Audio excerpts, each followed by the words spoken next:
speculators, they create market chaos through their speculations. So all these speculations people basically, they're relying on news, or they're relying on different events, or and sometimes in a lot of cases these people actually push these events in order to create these financial speculations that cause people to do things with their money that they wouldn't otherwise or normally do. And that's the thing. Whenever you cause someone to divest from an opportunity rather than to keep their money there and keep it invested, you're creating market chaos. And there's some people that say that market chaos is a good thing, but it's not a good thing, honestly.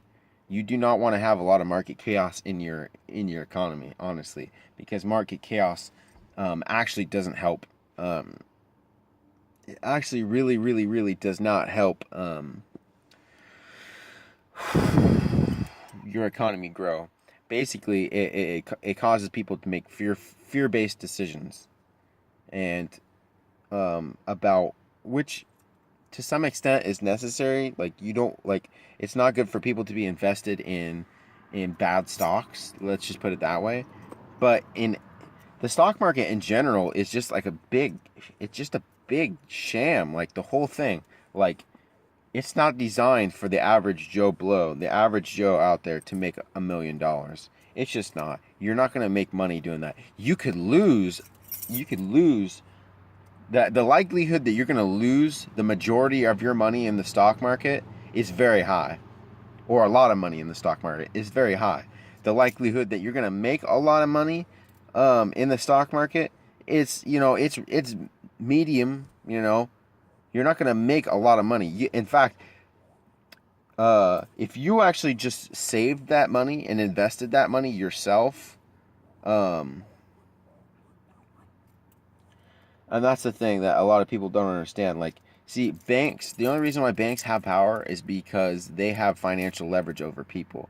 Now, people had the same, or if people were able to save their money and put it in an account which actually gave them leverage over their financial situation fairly, they could weaken the power of the banks so that banks had to give people a better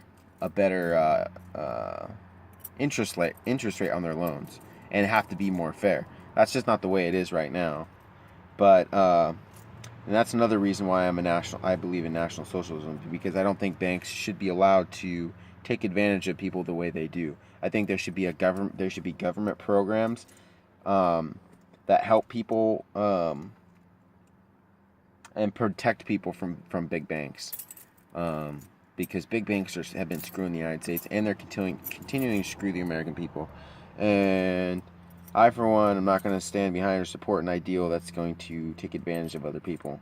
So that's one of the reasons why I'm behind National Socialism too. So there's a lot more that goes into this. Like, I'm just kind of like trying to get some ideas going for you guys, so you guys can kind of see what I'm thinking about, why I'm thinking about the things I'm thinking about, and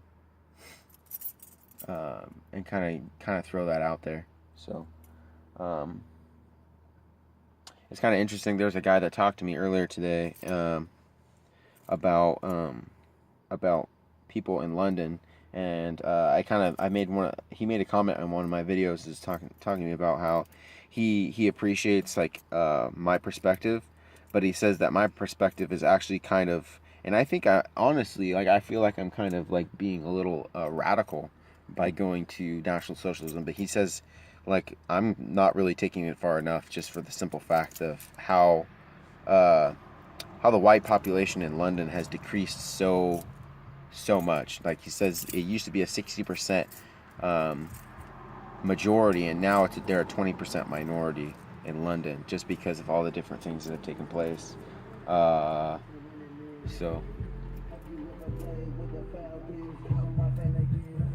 it's just one of those things. Yeah, but I don't feel like I'm radical. I want to be more central, or more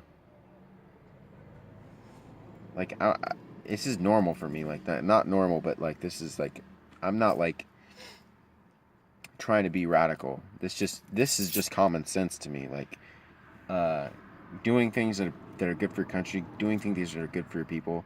That to me is just makes common sense. So it's not really. This is not what I'm doing is to be radical. But in his circumstance and instance, like I think I would have left England a long time ago, honestly, just because of all the stupid shit that they do over there. And I have to call it stupid shit because it is stupid shit.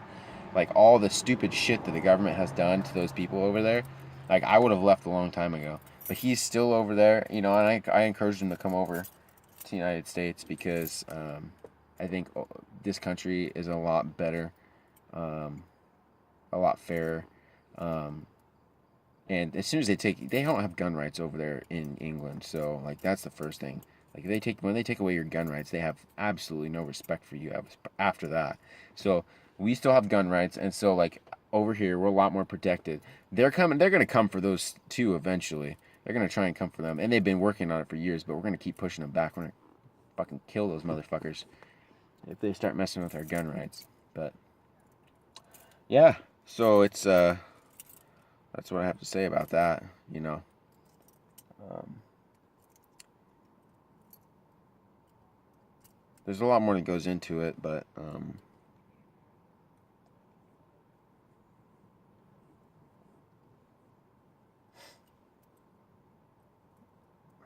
I wrote a lot of this stuff down. But